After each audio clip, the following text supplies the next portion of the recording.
കണ്ട ഏറ്റവും വലിയ ആത്മീയ വഞ്ചനയുടെ കഥയാണെന്ന് നമ്മൾ ചർച്ച ചെയ്യുന്നത്. ഭക്തർ കാണിക്കയായും വഴിപാടായും നൽകിയ സ്വർണം എങ്ങനെയാണ് ഭരണകൂടത്തിന്റെ ഒത്താശയോടെ അപ്രത്യക്ഷമായത് എന്നതിന്റെ ഞെട്ടിക്കുന്ന വിവരങ്ങളാണ് ഇപ്പോൾ പുറത്തു വരുന്നത്. അയ്യപ്പന്റെ മണ്ണിൽ ഭക്തിയുടെ പേരും പറഞ്ഞു നടന്ന കൊള്ളയുടെ ചുരുളഴിയുമ്പോൾ അവിടെ ചെന്നെത്തുന്നത് മുൻ ദേവസ്വം മന്ത്രി കടകംപള്ളി സുരേന്ദ്രനിലേക്കും പിണറായി വിജയന്റെ ഓഫീസിലേക്കുമാണ്. ഒന്നാം പ്രതി ഉണ്ണികൃഷ്ണൻ പോറ്റി ഇപ്പോൾ പോലീസിനോട് പറഞ്ഞിരിക്കുന്നത് വെറും വാക്കുകളല്ല, മറിച്ച് ഈ സർക്കാരിന്റെ മുഖം മൂടി അഴിച്ചു മാറ്റുന്ന സത്യങ്ങളാണ്. നമ്മൾ കണ്ടതാണ്. തുടക്കത്തിൽ ഈ കേസ് വന്നപ്പോൾ എല്ലാം ഉദ്യോഗസ്ഥരുടെ തലയിൽ കെട്ടിവെച്ച് കൈ കഴുകാൻ പിണറായി വിജയനും സംഘവും ശ്രമിച്ചത്. ശബരിമലയിലെ സ്വർണം പൂശിയ പാളികൾ ഇപ്പോൾ സർക്കാരിനെ തിരിഞ്ഞുകൊത്തുകയാണ്. നമുക്ക് കാര്യങ്ങൾ ഓരോന്നായി പരിശോധിക്കാം. 2017 മുതൽ 2019 വരെയുള്ള കാലഘട്ടത്തിൽ ദേവസ്വം ബോർഡിലേക്ക് അന്യ സംസ്ഥാനങ്ങളിൽ നിന്നുള്ള വമ്പൻ സ്രാവുകളായ സ്പോൺസർമാരെ ആനയിച്ചു കൊണ്ടുവന്നത് മറ്റാരുമല്ല, സാക്ഷാൽ കടകംപള്ളി സുരേന്ദ്രനാണ്. രമേശ് റാവുവിനെയും ഗോവർദ്ധനെയും പോലുള്ള വ്യക്തികളെ ഭക്തർ എന്ന ലേബലിൽ അവതരിപ്പിച്ച ശബരിമലയുടെ വികസന പ്രവർത്തനങ്ങളിൽ ഇടപെടാൻ അവർക്ക് പച്ചക്കൊടി കാണിച്ചു കൊടുത്തത് അന്നത്തെ ദേവസ്വം മന്ത്രിയായിരുന്നു. ഭക്തർ എന്ന നിലയിൽ അവർക്ക് അവസരം നൽകാൻ താൻ ദേവസ്വം ബോർഡിന് നിർദ്ദേശം നൽകിയിരുന്നു എന്ന കടകംപള്ളി തന്നെ ഇപ്പോൾ അന്വേഷണ സംഘത്തോട് സമ്മതിച്ചിരിക്കുകയാണ്. ഒരു മന്ത്രി എന്തിനാണ് ഇത്രയും താല്പര്യമെടുത്ത് ചില പ്രത്യേക വ്യക്തികളെ മാത്രം ബോർഡിന് പരിചയപ്പെടുത്തി കൊടുത്തത്? ഈ സ്പോൺസർമാരുടെ മറവിൽ നടന്നത് കോടികളുടെ അഴിമതിയാണെന്ന് ഇപ്പോൾ പകൽ പോലെ വ്യക്തമായിരിക്കുകയാണ്. ഈ കേസിലെ ഏറ്റവും വലിയ അട്ടിമറി നടന്നത് ശബരിമല ശ്രീകോവിലിന്റെ പാളികളിൽ സ്വർണം പൂശുന്നതുമായി ബന്ധപ്പെട്ടാണ്. പവിത്രമായ ഈ പാളികൾ സ്വർണം പൂശാനായി ചെന്നൈയിലേക്ക് കൊണ്ടുപോയത് വൻ സുരക്ഷാ സംവിധാനങ്ങൾ ഒന്നുമില്ലാതെയാണ്. അന്ന് ദേവസ്വം ബോർഡ് പ്രസിഡന്റ് ആയിരുന്ന എ പത്മകുമാർ തന്നെ മാസങ്ങൾക്ക് മുമ്പ് വെളിപ്പെടുത്തിയത് സർക്കാരിന്റെ ഭാഗത്തു നിന്നുണ്ടായ വലിയ സമ്മർദ്ദത്തിലാണ് ഈ പാളികൾ ഉണ്ണികൃഷ്ണൻ പോറ്റി വഴി ചെന്നൈയിലേക്ക് കൊടുത്തയച്ചത് എന്നാണ്. സ്വർണം പൂശാൻ തന്നെ സ്പോൺസർമാർ ആക്കണമെന്ന് കാട്ടി പോറ്റി മന്ത്രിക്ക് അപേക്ഷ നൽകുകയും മന്ത്രി അത് കണ്ണടച്ച് അംഗീകരിക്കുകയും ചെയ്തു. ഇതൊരു സാധാരണ നടപടിയല്ല. നിയമങ്ങളെല്ലാം കാറ്റിൽ പറത്തിക്കൊണ്ട് ഒരു സ്വകാര്യ വ്യക്തിക്ക് ഇത്രയും വലിയൊരു ഉത്തരവാദിത്വം നൽകാൻ സർക്കാരിനെ പ്രേരിപ്പിച്ചത് എന്താണ്? ഇതിന്റെ പിന്നിൽ വലിയ സാമ്പത്തിക ഇടപാടുകൾ തന്നെ നടന്നിട്ടുണ്ടെന്നുള്ളത് തീർച്ചയാണ്. ഇത്രയും കാലം മൗനം പാലിച്ച ഉണ്ണികൃഷ്ണൻ പോറ്റി ഇപ്പോൾ എന്തിന് സത്യം വിളിച്ചു പറയുന്നു എന്നത് നമ്മൾ ചിന്തിക്കണം. സ്വർണ്ണക്കൊള്ളയുമായി ബന്ധപ്പെട്ട വിജിലൻസ് അന്വേഷണം തുടങ്ങിയ സമയത്ത് കടകംപള്ളി സുരേന്ദ്രൻ പോറ്റിക്ക് ഉറപ്പു നൽകിയിരുന്നു എന്നാണ് റിപ്പോർട്ടുകൾ സൂചിപ്പിക്കുന്നത്. ഒന്നും സംഭവിക്കില്ല, താൻ കൂടെയുണ്ടാകുമെന്ന മന്ത്രിയുടെ വാഗ്ദാനത്തിലാണ് പോറ്റി വിശ്വസിച്ചത്.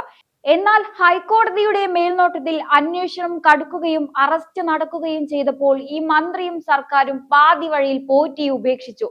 ജയിലിൽ കിടന്നപ്പോൾ മാത്രമാണ് താൻ വെറും ഒരു കരുവായിരുന്നുവെന്നും യഥാർത്ഥ പ്രതികൾ അധികാരത്തിന്റെ തണലിൽ സുഖമായി ഇരിക്കുകയാണെന്നും പോറ്റി തിരിച്ചറിഞ്ഞത്. തന്നെ മാത്രം ബലിയാടാക്കി കടകംപള്ളി രക്ഷപ്പെടാൻ നോക്കിയപ്പോഴാണ് നടന്ന എല്ലാ ഗൂഢാലോചനകളും പോറ്റി SITയോട് തുറന്നു പറഞ്ഞത്. ഭൂമി തട്ടിപ്പ് കേസിൽ തന്നെ കൊടുക്കാൻ മന്ത്രി ശ്രമിച്ചുവെന്ന പോറ്റിയുടെ പരാതി കൂടി കൂട്ടുമ്പോൾ ചിത്രം വ്യക്തമാണ്. സത്യം പുറത്തു വരാതിരിക്കാൻ പ്രതിയെ ഇല്ലാതാക്കാൻ പോലും ഈ സർക്കാർ മടിക്കില്ല. അഴിമതിക്കെതിരെ കൂട്ടുനിൽക്കില്ല എന്ന് പ്രസംഗിക്കുന്ന താങ്കൾ സ്വന്തം മന്ത്രിസഭയിലെ ഒരംഗത്തിനെതിരെ ഇത്രയും ഗുരുതരമായ ആരോപണം വന്നിട്ടും എന്തുകൊണ്ടാണ് മൗനം പാലിക്കുന്നത്?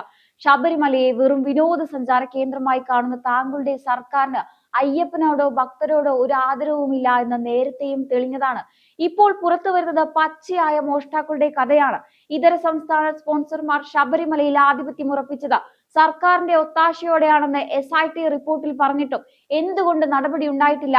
നിയമസഭാ തിരഞ്ഞെടുപ്പ് അടുത്തിരിക്കുന്ന ഈ സാഹചര്യത്തിൽ ഭക്തരെ വീണ്ടും പറ്റിക്കാൻ നിങ്ങൾക്ക് സാധിക്കില്ല. സ്വർണ്ണക്കടത്ത് കേസിലും സ്വർണ്ണക്കൊള്ള കേസിലും ഒരേപോലെ മുങ്ങി നിൽക്കുന്ന ഈ സർക്കാരിന് അധികാരത്തിൽ തുടരാൻ എന്ത് അർഹതയാണുള്ളത്? നമുക്ക് മുൻ ദേവസ്വം മന്ത്രി കടകംപള്ളി സുരേന്ദ്രന്റെ രാഷ്ട്രീയ നാടകങ്ങളൊന്ന് പരിശോധിക്കാം. ഒരു വശത്ത് താൻ വലിയ യുക്തിവാദിയാണെന്നും നവോത്ഥാന നായകനാണെന്നും പ്രസംഗിച്ചു നടന്ന വ്യക്തിയാണ് കടകംപള്ളി. വിശ്വാസികളെയും ഭക്തരെയും പരിഹസിക്കാനും ശബരിമലയിലെ ആചാരങ്ങളെ തച്ചുടയ്ക്കാനും മുൻപന്തിയിൽ നിന്ന അതേ മന്ത്രി തിരശ്ശീലയ്ക്ക് പിന്നിൽ നടത്തിയത് അവിശുദ്ധമായ കച്ചവടമായിരുന്നു എന്ന് ഇപ്പോൾ തെളിയുകയാണ്. സ്വാമി ശരണമയ്യപ്പ എന്ന് വിളിക്കുന്നവരുടെ നെഞ്ചിൽ ചവിട്ടിക്കൊണ്ട് അയ്യപ്പന്റെ സ്വർണത്തിൽ കൈവയ്ക്കാൻ നിങ്ങൾക്ക് എങ്ങനെ ധൈര്യം വന്നു കടകംപള്ളി? ഉണ്ണികൃഷ്ണൻ പോറ്റി എന്ന പ്രതിയുടെ മൊഴിയിൽ എല്ലാം വ്യക്തമാണ്. മന്ത്രി സ്വന്തം ഇഷ്ടപ്രകാരം കൊണ്ടുവന്ന ആ അന്യ സംസ്ഥാന സ്പോൺസർമാർ വെറും ഒരു ഭക്തരായിരുന്നില്ല, മറിച്ച് മന്ത്രിയുടെ വിശ്വസ്തരായ ബിസിനസ് പങ്കാളികളെ പോലെയാണ് പെരുമാറിയത്. ദേവസ്വം ബോർഡിന്റെ നിയമങ്ങളെല്ലാം കാറ്റിൽ പറത്തിക്കൊണ്ട് ഈ സ്പോൺസർമാർക്ക് സന്നിധാനത്തിൽ നിൽക്കാൻ അനുമതി നൽകിയത് മന്ത്രിയുടെ നേരിട്ടുള്ള ഇടപെടൽ മൂലമാണ്. ഭക്തി ഉണ്ടായിട്ടല്ല, മറിച്ച് സ്വർണ്ണപ്പാളികളിലെ തിളക്കം കണ്ടാണ് കടകംപള്ളി ഈ സ്പോൺസർമാരെ ചേർത്ത് പിടിച്ചത്. വിജിലൻസ് അന്വേഷണം തുടങ്ങിയപ്പോൾ പേടിക്കേണ്ട, കൂടെയുണ്ടാകുമെന്ന പ്രതിക്ക് ഉറപ്പു നൽകിയ മന്ത്രിയുടെ ആ വാഗ്ദാനം ഇപ്പോൾ എവിടെ പോയി? പ്രതിക്കൂട്ടിലാകുമെന്ന് കണ്ടപ്പോൾ സ്വന്തം വിശ്വസ്തനെ പോലും തള്ളിപ്പറഞ്ഞ് ഹൈക്കോടതിയുടെ മേൽനോട്ടത്തിൽ അന്വേഷണം നടക്കുമ്പോൾ, പ്രതികൾ സത്യം വിളിച്ചു പറയുമ്പോൾ ഇനിയും മൗനം പാലിക്കാൻ നിങ്ങൾക്കാവില്ല. പാവപ്പെട്ട ഭക്തർ നൽകിയ പണം കൊള്ളയടിക്കാൻ ഒത്താശ ചെയ്ത കടകംപള്ളി സുരേന്ദ്രൻ കേരളത്തിലെ വിശ്വാസി സമൂഹത്തോട് മാപ്പ് പറയണം. മന്ത്രിസ്ഥാനം എന്നത് കൊള്ളയടിക്കാനുള്ള ലൈസൻസ് അല്ല എന്ന് കടകംപള്ളിയെ ജനത പഠിപ്പിക്കും. ആചാരങ്ങൾ ലംഘിക്കാൻ കാണിച്ച ആവേശം സ്വന്തം വകുപ്പിലെ മോഷണം തടയാൻ എന്തുകൊണ്ടുണ്ടായില്ല? നിയമത്തിന്റെ പഴുതുകൾ ഉപയോഗിച്ച് രക്ഷപ്പെടാൻ നോക്കിയാലും ജനകീയ കോടതിയിൽ നിങ്ങൾ വിചാരണ ചെയ്യപ്പെടുക തന്നെ ചെയ്യും. ഒരു വശത്ത് നവോത്ഥാനം പ്രസംഗിക്കുകയും വിശ്വാസികളെ വെല്ലുവിളിക്കുകയും ചെയ്തവർ, മറുഭാഗത്ത് അതേ വിശ്വാസികൾ നൽകിയ ഓരോ തരി സ്വർണത്തിലും കണ്ണുവെച്ചിരിക്കുകയായിരുന്നു. ആചാരങ്ങൾ മാറ്റാൻ കാണിച്ച ആവേശം എന്തുകൊണ്ട് ഈ കൊള്ള തടയാൻ കാണിച്ചില്ല? ഇതൊരു പെട്ടെന്നുണ്ടായ അഴിമതിയല്ല. സ്പോൺസർമാരെ മന്ത്രി പരിചയപ്പെടുത്തുന്നു, അവർക്ക് മാത്രം പ്രത്യേക ഇളവുകൾ നൽകുന്നു, സുരക്ഷാ പരിശോധനകളില്ലാതെ സ്വർണ്ണപ്പാളികൾ അന്യ സംസ്ഥാനത്തേക്ക് കടത്തുന്നു. ഇതൊരു സിസ്റ്റമാറ്റിക്കായി നടന്ന കൊള്ളയാണ്. ഒരു പക്ക അധോലോക സംഘം പ്രവർത്തിക്കുന്നത് പോലെയാണ് ദേവസ്വം വകുപ്പിൽ ഈ കാര്യങ്ങൾ നടന്നതെന്ന് ഇപ്പോൾ സത്യമാണ്. എന്തെങ്കിലും പ്രശ്നം വരുമ്പോൾ മാത്രം താഴേക്കിടയിലുള്ള ഉദ്യോഗസ്ഥരെയും പാവം ജീവനക്കാരെയും പ്രതികളാക്കി രക്ഷപ്പെടുന്നതാണ് ഈ സർക്കാരിന്റെ സ്ഥിരം ശൈലി. ഉണ്ണികൃഷ്ണൻ പോറ്റി എന്ന വ്യക്തിക്ക് ഒറ്റയ്ക്ക് ഇത്രയും വലിയൊരു തിരിമറി നടത്താൻ കഴിയുമെന്ന് ആരെങ്കിലും വിശ്വസിക്കുമോ? SIT റിപ്പോർട്ടിൽ ഹൈക്കോടതിയിൽ ഈ കാര്യങ്ങൾ വന്നിട്ടും മാസങ്ങളായി കടകംപള്ളി സുരേന്ദ്രൻ പുറത്ത് വിലസുകയാണ്. സാധാരണക്കാരനാണെങ്കിൽ ഈ നേരം കൊണ്ട് ജയിലിലായേനെ. നിയമം എല്ലാവർക്കും ഒന്നാണെന്ന് പ്രസംഗിക്കുന്ന പിണറായി വിജയൻ സ്വന്തം പാർട്ടിക്കാരന് വേണ്ടി നിയമത്തെ വഴിമാറ്റുന്നത് എന്തിനാണ്? പോലീസിനെ ഉപയോഗിച്ച് സത്യം മൂടിവെക്കാൻ നോക്കിയാൽ ജനങ്ങൾ തെരുവിൽ നേരിടുമെന്ന് നിങ്ങൾ ഓർക്കണം. അപ്പോൾ കാര്യങ്ങൾ വ്യക്തമാണ്. ശബരിമലയിലെ ആ പവിത്രമായ മണ്ണിൽ നടന്നത് വെറും ഒരു അഴിമതിയല്ല, മറിച്ച് ഒരു ജനതയുടെ വിശ്വാസത്തിന് മേൽ ഈ സർക്കാർ നടത്തിയ ക്രൂരമായ കടന്നുകയറ്റമാണ്.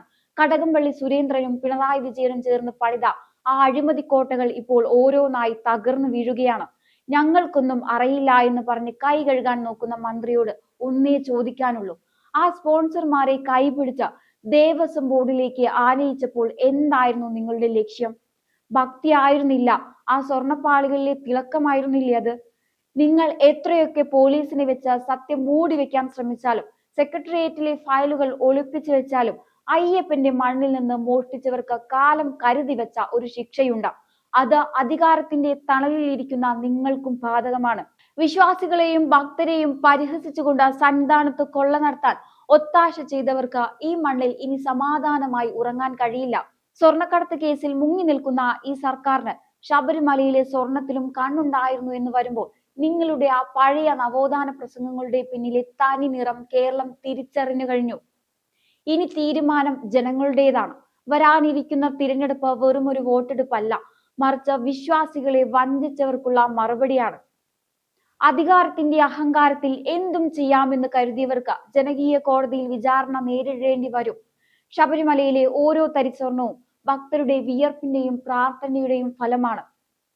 അത് കൊള്ളയടിക്കാൻ കൂട്ടുനിന്നവർ ആരായാലും അവർ ജനകീയ കോടതിയിൽ വിചാരണ ചെയ്യപ്പെടും, അത് തീർച്ച. ഉണ്ണികൃഷ്ണൻ പോറ്റിയുടെ മൊഴി ഒരു തുടക്കം മാത്രമാണ്. വരും ദിവസങ്ങളിൽ കൂടുതൽ വിവരങ്ങൾ പുറത്തു വരുമെന്ന് ഉറപ്പാണ്. എന്തായാലും ഈ ഒരു വിഷയത്തെക്കുറിച്ചുള്ള നിങ്ങളുടെ അഭിപ്രായങ്ങൾ കമന്റ് ബോക്സിൽ രേഖപ്പെടുത്തുക. മറ്റൊരു വിഷയവുമായി വീണ്ടും കാണാം. നന്ദി.